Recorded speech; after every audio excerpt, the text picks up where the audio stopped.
आई जे दिल भर दिवाली मल्हाऊं, आई जे दिल भर दिवाली मल्हाऊं, करे खुशी खोड़ तिना सीने सां लॻाऊं। सच्ची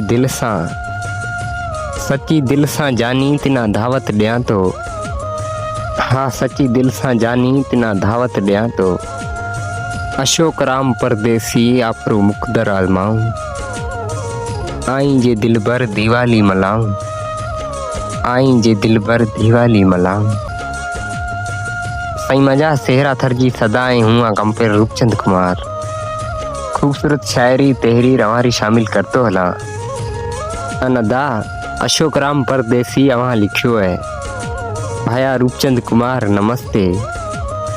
अरफ्त आऊं अवां जो फ्रेंड आ, तांजे मिठड़े आवाज़ रो दीवानो आ।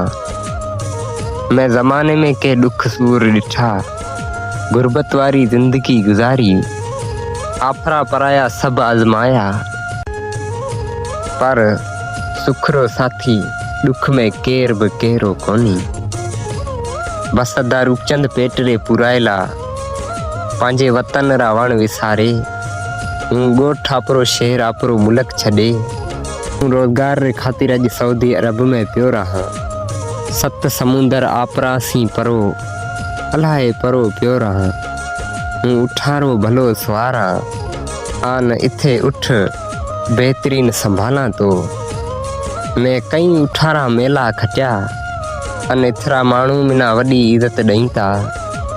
हर को उठारो सवार उस्ताद करे मञे तो।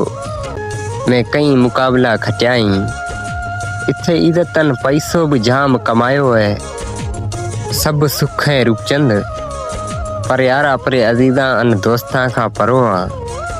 न शादी मुरादी रे होली त्योहार न दिवाली ते पहुचे सघां तो। बस किस्मत में परदेस रा पट लिखल था। पर रूपचंद इथे आपरो वतन आपरा अनुए ॾींहं बि ॾाढा याद आई था। हू नंढपण जोबन जवानी रा अनमोल ॾींहं याद आई था, जेको के मोर माण्हू भेड़ा गुज़ारिया था।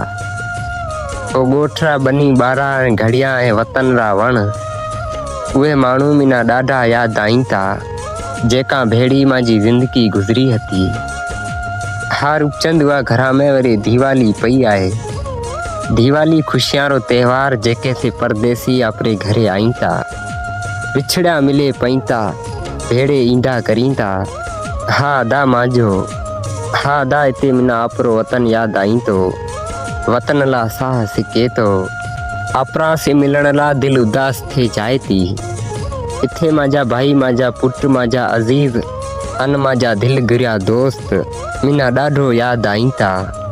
अन हू माजो इंतज़ार पिया करी। मिना फोन करे कई था त अदा, अन ओ मिना फोन करे कईंदा अदा परदेसी तू कॾहिं आईस। तू तकड़ो आए ए दिवाली आपे भेड़ी मलासा। बस रूपचंद परदेसियां से केड़ी म्यार, जे मोकल मिली त ज़रूर आईस। नहीं ते थे सजणा ना सारे लुड़क हारे दिवाली गुज़ारे जाइस। रूपचंद आपरा रो कदर माइटा रो कदर परदेसी ना थे तो। जुदाई किए सिर्फ परदेसी जाने तो। आपरा सा परी की जिंदगी गुज़ारे, ओ मिठा मोर माण्हू मिना याद आई था। भगवान करे सब सुखिया आई। माजे तरफा सभा अजीज़ाना दिल गुरे दोस्ताना, अन माजी जानना। माजे तरफा दिवाली रे लख लख वाधाए हुई। हाँ अवां जो आपरो सऊदी अरब रे पटां ते रहतल अशोक राम परदेसी।